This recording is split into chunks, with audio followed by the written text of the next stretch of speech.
Hey, oh, bless me. Oh. So, we are back.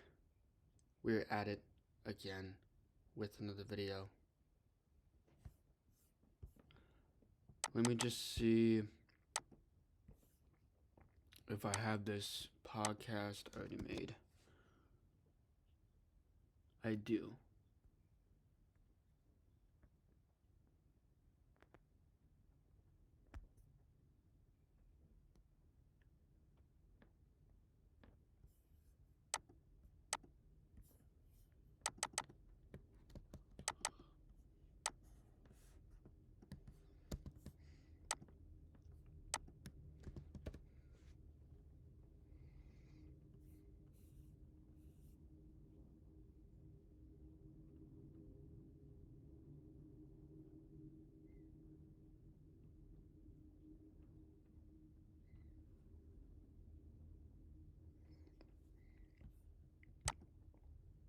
Three times a week. Alright, so It's like a do not disturb setting for your mind, and it gets you focused in just 5 minutes. Using science and sound, Brain FM guides your brainwaves into an optimal... For 3 years. So, I have a different title on this one. So this is part 2 of this video. So let's get this show on the road. Let me just tie my pants up really quick.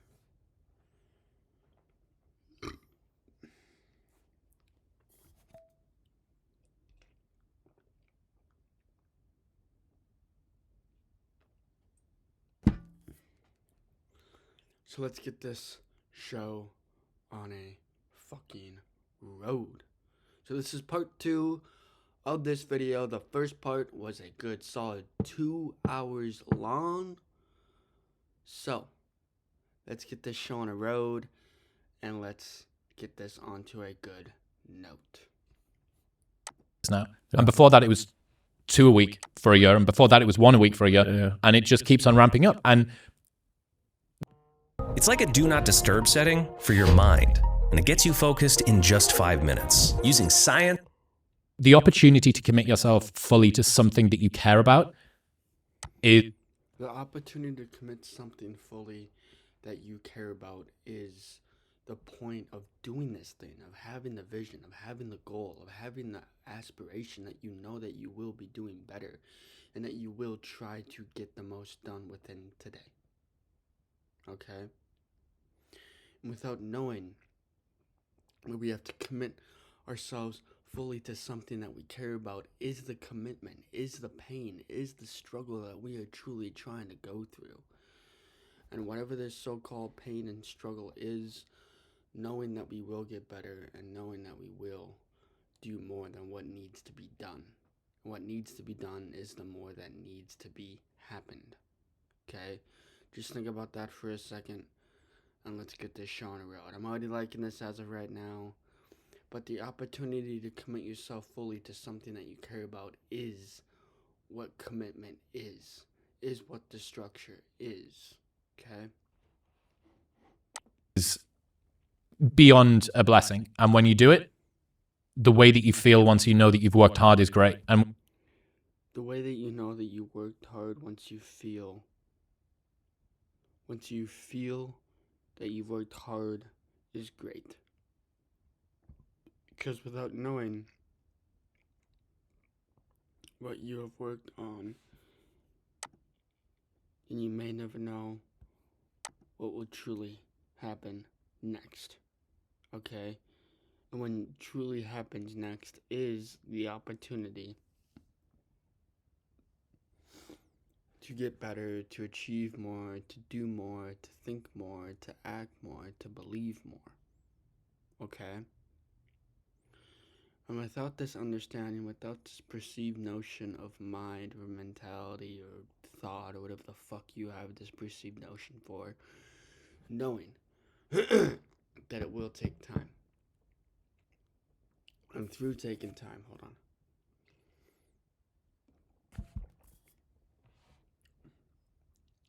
And through taking time,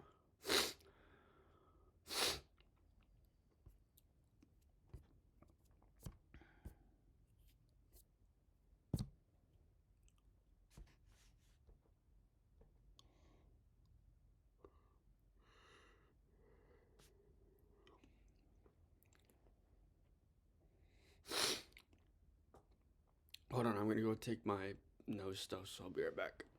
Ooh.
I'll be in my room. Yeah, sorry to make you go.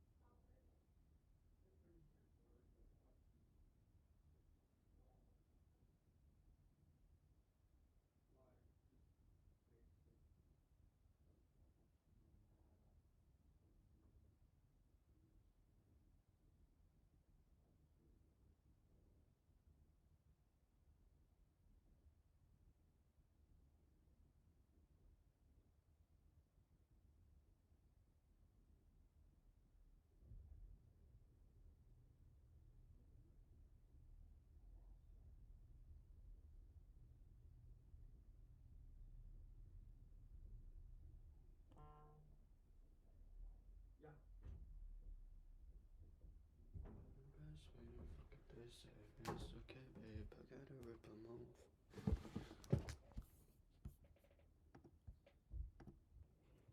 Apologies for the wait. For you is 1 second. For me is a few minutes. I had to go do stuff around the house. So let's get this show on the road and let's continue where we left off at. Okay? Let's continue. We said before we started, you got this big thing coming up, which I'm super proud of you for managing to achieve, even though it hasn't happened yet. The difference between being nervous and being excited before you do something is your level of preparation in advance of it. If you step out on stage or in front of 500,000 people on a webinar, which is the craziest sentence I've ever said, if you step out on stage in front of 500,000 people and you've done absolutely everything, there's nothing to fear. Yeah. And that's why it's not about what everyone else will think, because that's not about what everybody else thinks. Because when you prepare, when you do the thing, when you put hundreds upon thousands of hours on that thing, then there is nothing to fear. There is nothing to be afraid about. Okay? So let's continue. I'm on stage making that presentation, the only person whose voice I'll hear is mine. And I will know if I have done everything in my control. And he will know everything that he has done within his control, because he knows what he can do, say, act, believe, and achieve. Okay? And when you know you can do more things, then you can do more things. It's just how afraid are you willing to step into that boundary, step into that realization, step into that fundamental practice. Okay? Just think about that for a second. Be prepared or not. And what's the best thing that comes out? I didn't do everything that I could to prepare, and I managed to fluke my performance. Right. I managed to close my eyes, throw the dart, and oh wow, it hit the bullseye. You'll even know that. There'll even be guilt. You won't even be able to fully enjoy your success. And that's it. Because you'll have tarnished it with your lack of input. Within your lack of input, you would have tarnished the success that you get along the way. And within this success, within this pain, within this feature, then you may never know where this next life will lead you to, and you may never know what success would truly lead to until you truly fail over and over again. For me, I've had 2 other Instagram accounts. One other YouTube channel. I don't know why I did 2. I meant to say 1. One other YouTube channel. 2 TikTok accounts, and every single one of them failed. The only thing that took off was my Twitch account, which I gained within 2.5 months. I gained 18 followers on my Twitch.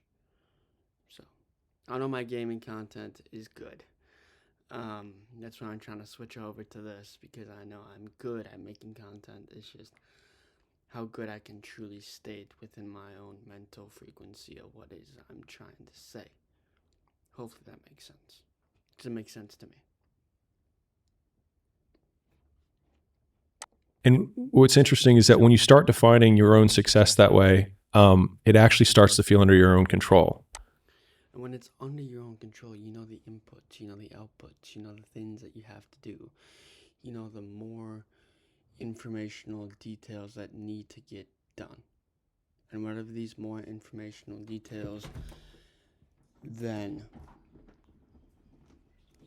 you know that you can achieve more. And when you can achieve more, then you know that you are doing more within the end of the line, within the end of the day. Okay? Hold on. Excuse me. Sorry. I had a burp. I had to burp 3 times. What the fuck?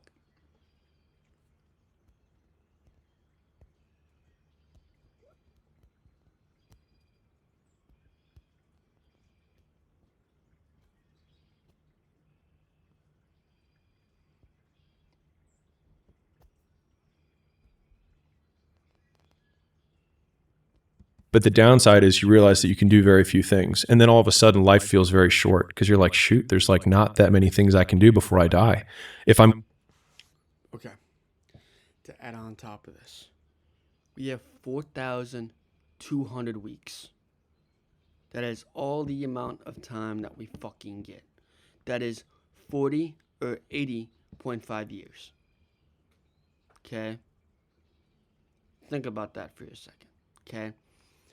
And there's not many things that we can do before we die. Whatever this so-called thing is, if you want to start the business, if you want to start the identity, if you want to do the shifting of persistence, only you can. Only you know. And only you can tell the truth. Which means don't allow other people to dictate what you are truly going through versus what you are truly trying to achieve. Because success is the hate that we get along the way. So why don't we bend the knee and conform our standards to the conformity of the comfort of whatever it is we are trying to conform to. Okay, that's a Hormozi quote. Okay? Just think about that for a second. When you have to conform your own standards and your own privileged mindset, then you know that you are trying to become more than what you are. Okay, just think about that for a second. When you're trying to become more that you are and more that you want to achieve, then you know that you can become more of what you are trying to do. Okay, just think about that for a second. When to actually do my best.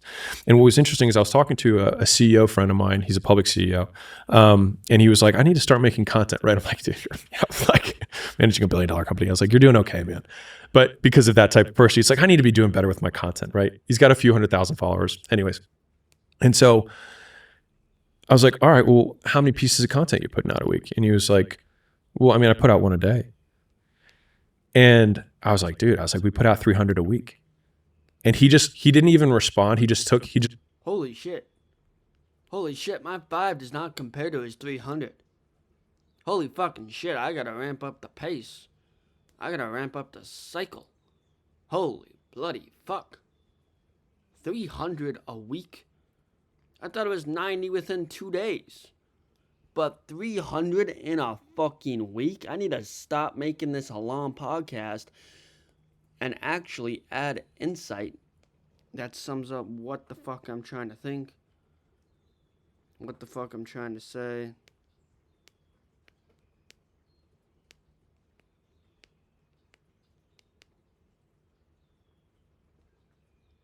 If that makes sense, because that makes sense to me, so hopefully that makes sense to you. I need to stop lollygagging and put the content within the context. Makes sense? Because it makes sense to me. Okay?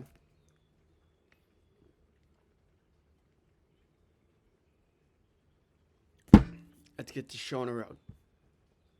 But holy fuck, 300 within a week? What the hell are you doing, Hormozi, to make 300 pieces of fucking content per fucking week? Per fucking week. That is astronomical. Astro-bloody-nomical. I was not expecting that amount.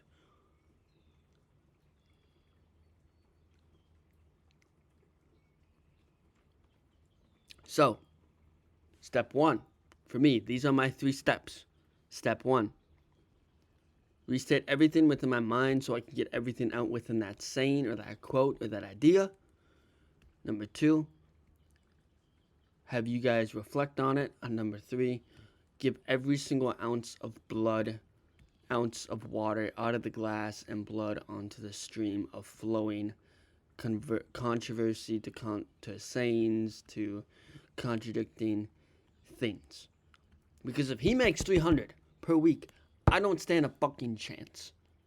I don't stand a fucking chance, which means I need to increase the amount of content and decrease with the amount of saying. Knock on wood. Knock on wood. So, I'm trying to compete with that, which I don't compete. I don't fucking begin to fathom, because he is posting 300 per week, which is astronomical. Astro-bloody-nomical. Which means I need to continually making the content better. So I'm going to go for a quick walk. I'll pause the video, and I'm going to talk with myself about how the fuck I can compete with 300 per week. So, I'll see you guys in a bit, and I'm going to go for a walk. Peace. My wife called me lazy because I never do the things I say I'll do. I thought it was depression. We were both wrong. 3 times a week. For What is up, everybody? We're reacting to How to Move 10 Times Faster by Hormozi. I already made the part 1. This is part 2. So let's get this show on the road. And I'm going to do one reaction video every single day until I become on Chris's podcast, and then I'll react to my own podcast based around whatever it is we will ask. So I'm really hoping Chris and Hormozi are listening to this right now, because that'll be very cool and very interesting. So let's get this show on the road, and let's continue with where we were. 3 years now. And before that, it was 2 a week for a year. And before that, it was 1 a week for a year. Yeah. And it just keeps on ramping up. And My wife called me lazy because I never do the things I say I'll do. I thought it was depression. We were both wrong. the opportunity to commit yourself fully to something that you care about. The opportunity to commit yourself fully to something that you care about. Hold on, I gotta burp.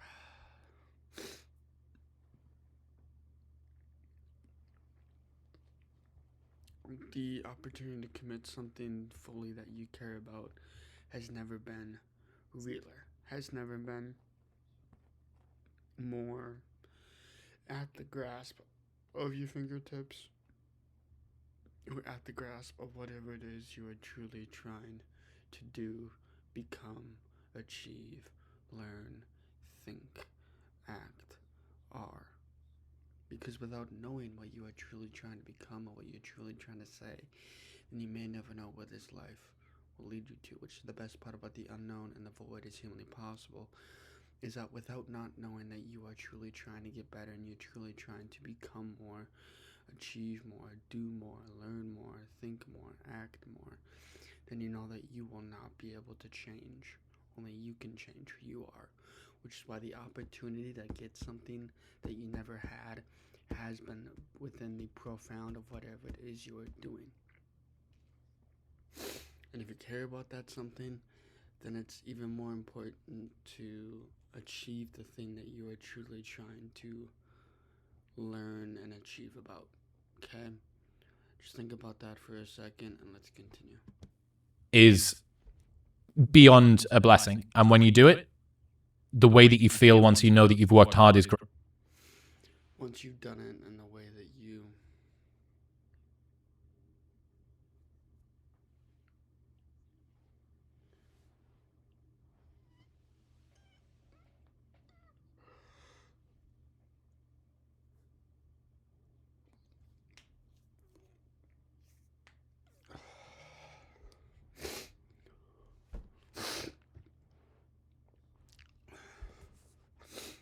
And once you feel that you've worked hard on something that you feel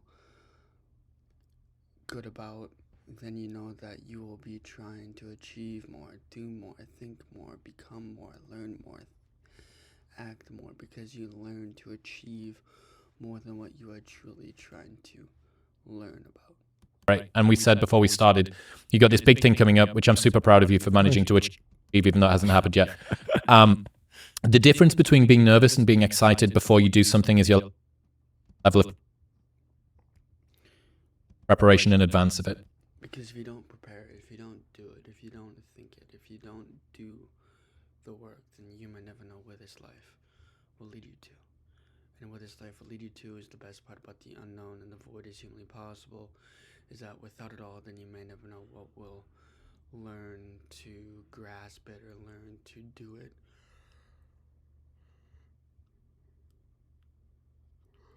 Because without preparation, you may never know what will truly happen at the end of the line. If you step out on stage or in front of 500,000 people on a webinar, which is the craziest sentence I've ever said, if you step out on stage in front of 500,000 people and you've done absolutely everything, there's nothing to fear.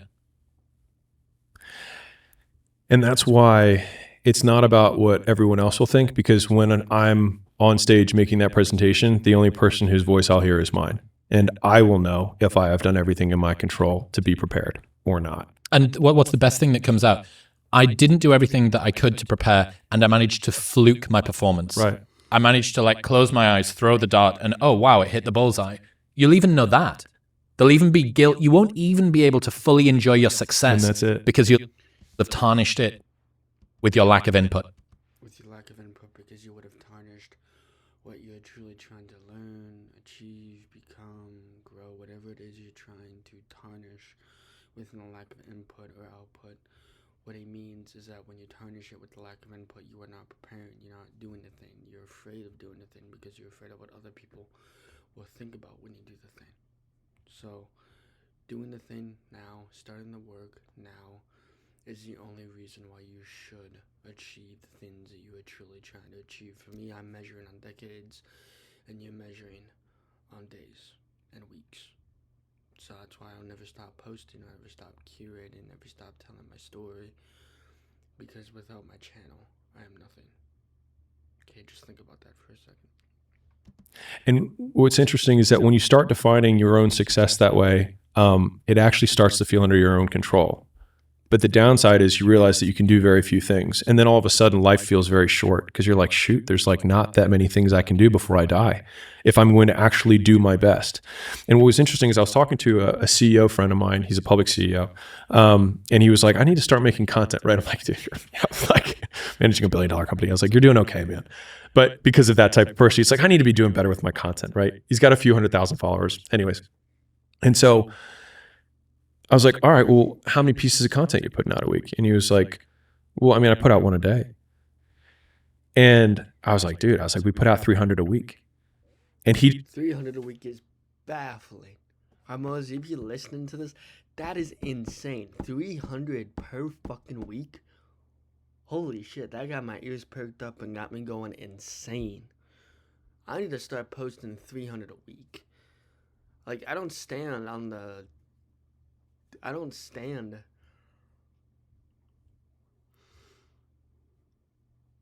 Motherfucker.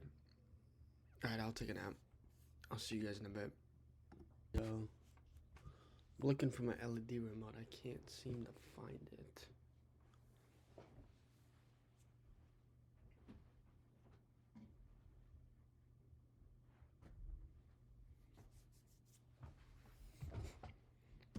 he didn't even respond. He just like pursed his lips and nodded. He was like, thank you for resetting my minimum standard.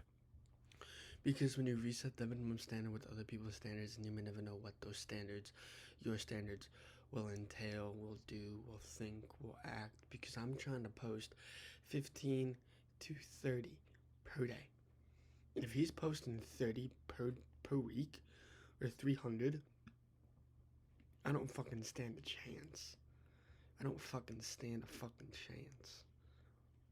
So when you reset your minimum standard to what other people do, then you may never know what will this life will entail. It's always like, thank you for like, and I'm sure like when you talk to Phil Heath and he talks about the volume that is required in order to gain muscle and how dialed in he is with food and all the other things. Just the amount of sheer work, like the biggest change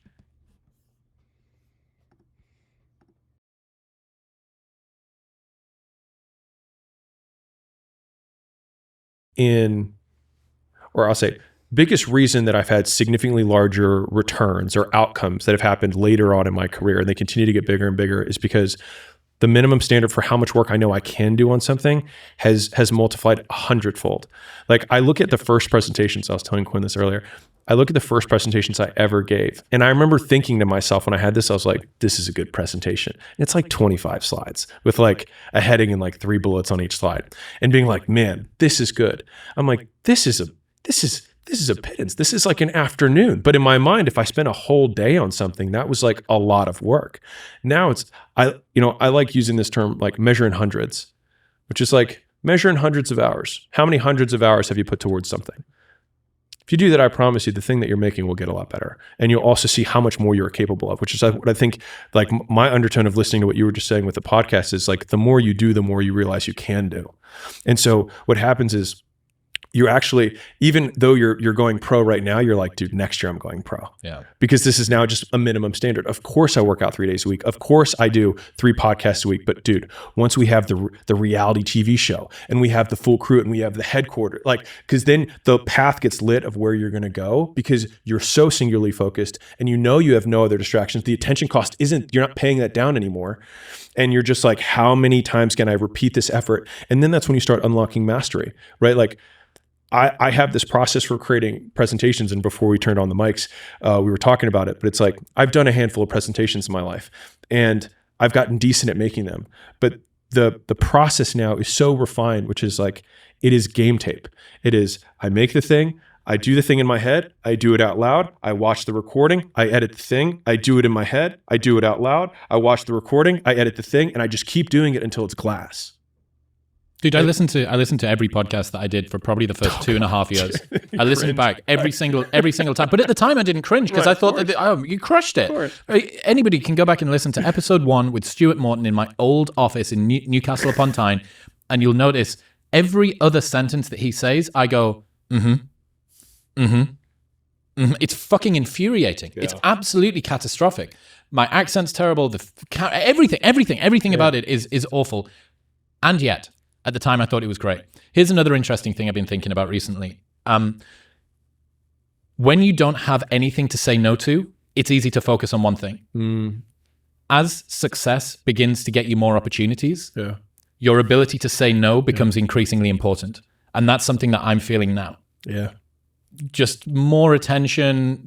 We're hockey sticking quite aggressively. Yeah. And I'm not anywhere near like even middling Z-list fame. Yeah. But it's enough for people to see what they think is a penny stock and decide that they're going to try and throw their hat in the ring. Yeah. Which means that there's like 20 things I need to say no to every single week from new people that want to do a thing. Why don't we try this thing? And why don't we do that thing? And why don't we do the other thing? It was a piece of piss. 5 years ago to say, or 3 years ago in the middle of COVID to go like, I'm going to go pro and I'm just going to focus on this one thing. Because what else am I going to do? Yeah. All of my nightclubs have been shut down. I got nothing else to do with my life. Now, you said you were going to go pro? Interesting. Yeah. Let's see what happens when you have 30 other things every single week vying for your attention. Now let's see how committed you are. This is my favorite analogy for this, which is the woman in the red dress. But,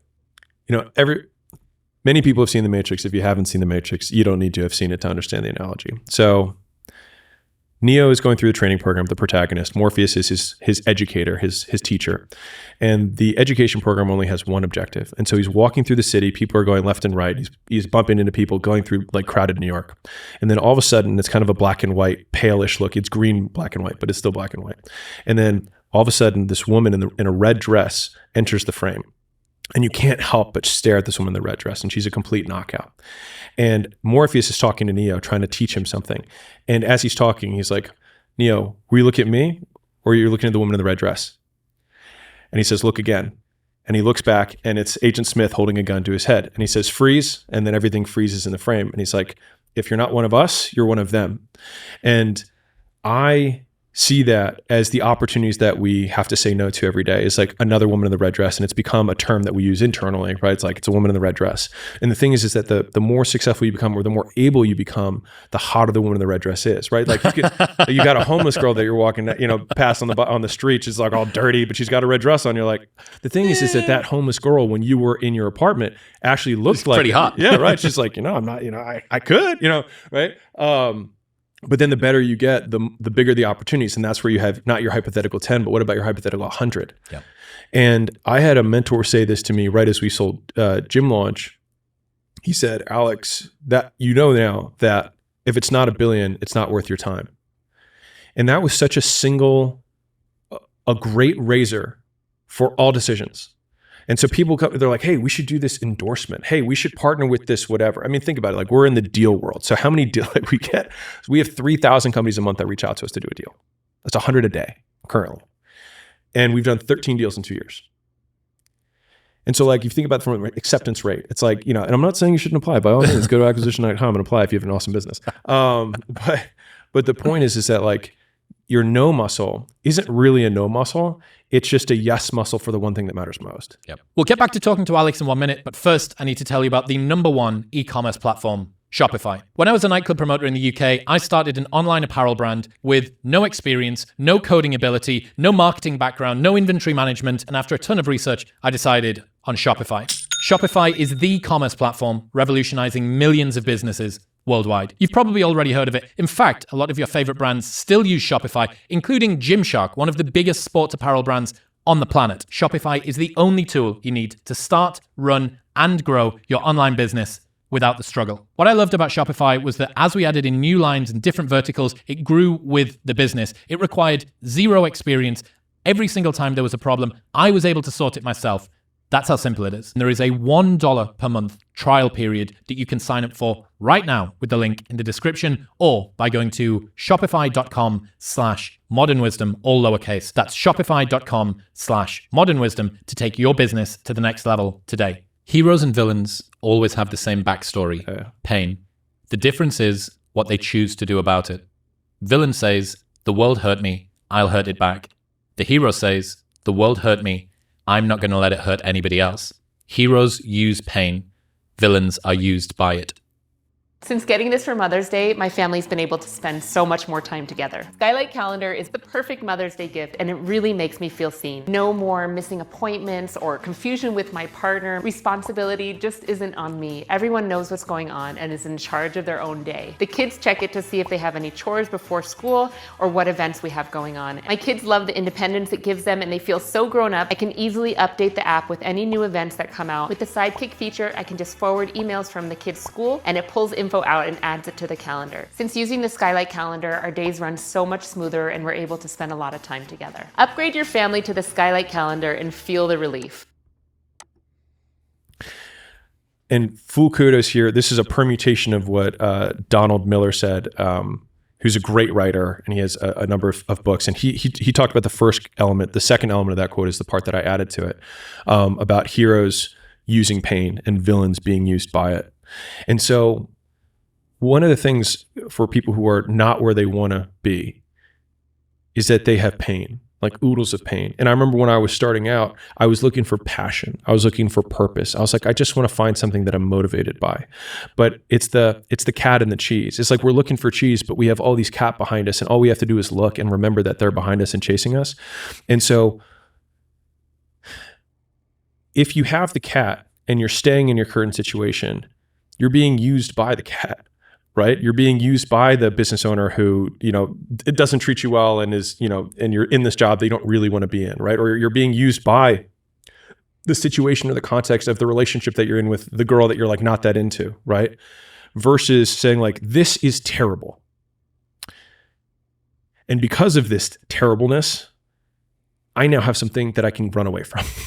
And then like, rather than not looking at the knife or trying to take painkillers to not feel the pain, it's like completely sobering up, taking the knife and twisting it in your own heart and being like, I'm going to fucking do something about this. And I think that's what the heroes, like if we're heroes in our own story, it's not avoiding pain, it's choosing from the very beginning, the alchemy, which is like you have these terrible situations. It's like, and you have the opportunity to turn them into magic and skip or shortcut all the growth you're going to have in a really short period of time simply by twisting the knife and being like, I'm going to do something about it.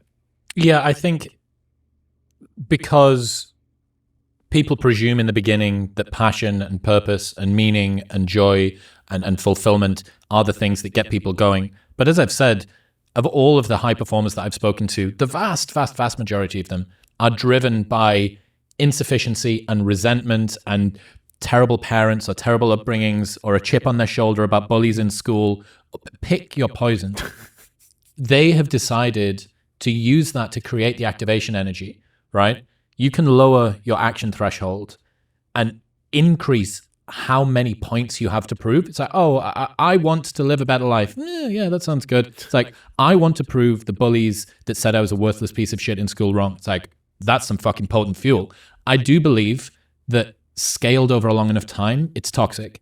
And I don't think that it's necessarily... How long? Well, I guess that's the question. Like a lifetime, right? Like, but I mean, it'll fuel you for a decade pretty well. Yeah. And I think that I look at me. I look at, I was bullied pretty badly in school and was an only child and had expectations from parents. Sure. And I combined all of those things together.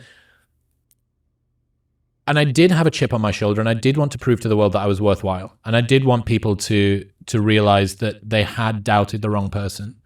Fuck yeah. Yeah, damn right I do. I think being really specific about your pain is helpful. So like, even being specific about the cheese, really specificity in general is helpful, but like even more so, like what is twisting the knife? Like how do you operationalize twisting the knife, right? Instead of being like, I hate my life, right? It's, I hate the way Andrew makes me feel when he says that I'm a piece of shit and I'm not going to amount to anything, comma, because he's right. Like, why does it hurt me? Like if someone says, Alex, you're a piece of shit and you're not going to amount to anything. If someone accuses you of being poor or fat. Right. I'd be like, I have evidence to the contrary. So this will probably not bother me. But the things that bother us are the ones that have an element of truth, or sometimes not an element, are comprised almost entirely of truth, and we just don't want to look at it. And so I think it's the twisting the knife is looking in the mirror and saying, what if they're right? Success is the only revenge. As you expand, they shrink into irrelevance. As you get louder, no one can hear them. You don't beat them, you cast a shadow so big, no one can see them to begin with. When people copy, they copy the wrong stuff because they don't know why it worked to begin with. And when it breaks, they don't know how to fix it because they didn't build it. So don't sweat it. Copycats will always be behind. Good shit. But success is the only revenge. Yeah. It is such a lovely... There's that... Want me to tell you the story behind it? Damn right. Yeah. So I was 15 years old. So this was really early in my life. Still jacked. Always jacked. Perma-jacked. And this is going to sound so lame. So I had this teacher. So I'm a freshman in high school, and I might have been 14, whatever the age is. And I'm walking through the hallway, and this teacher is like an admin of some kind, walks out of his office, and he's like, son. And I was like, I'm like, you're just in trouble. What am I going to do? And he's like, you work out? And I was like, no. He's like, why not? I was like, I don't know how. He's like, I'll show you. He's like, you got the genes.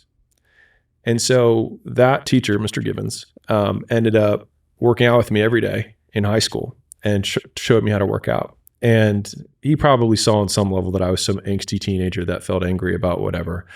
And during our workout sessions, would be like, this guy said this to me, like, or like this, whatever. And I was like, man, I'm going to come back at our 10-year reunion. And I was like, I'm going to show him. I was like, he's going to be working for me, like, blah, blah, blah, blah, right? And he's like, no, he's not. And I was like, what do you mean? I was like, let me just have my moment. Right? He's like, no, he's not. He's like, and you're not going to do that. Not if I have anything to say about it when you come back for that 10-year reunion. And I was like, what do you mean? He's like, because if you come back at a 10-year reunion and say, hey, John, like everything I have, look at me now. He's like, the guy's going to laugh and be like, you did all of this to try and prove me wrong? Man, I feel sorry for you. And when he said that, when he actually played out what my like revenge fantasy was in real life, I realized it looked stupid. Petty. Yeah. I looked like the beta in the fucking situation, right? Yeah. And so he was like, the only thing that you can do is win so big that all of them constantly compare themselves to you. And then you'll forget they exist. And that's when he said, success is the only revenge. He's like, it's not the best revenge. He's like, it's the only one. There's no other revenge because everything else is petty. Everything else does show that you were thinking about these people all day long, which means they win by default. He's like, all you can do is think about your goal and winning. He's like, and when you win, that's when you become so big that they shrink into irrelevance. You cast a shadow that no one even can see them behind you. You're one sentence away from launching your website with Base 44. Since the beginning of the internet, there's never been such a fun, fast, and intelligent way to launch online. Landing pages, content hubs, e-commerce sites, you describe it and it's built in minutes. It's kind of wild how far a short prompt can get you. Right away, it generates a full site. Pages, structure, layout, design, it's all there. Next, styling. I shape it around my taste and ask for what I like. Darker palette, different font, this is the vibe. Now let's talk functionality. I want to capture emails, done.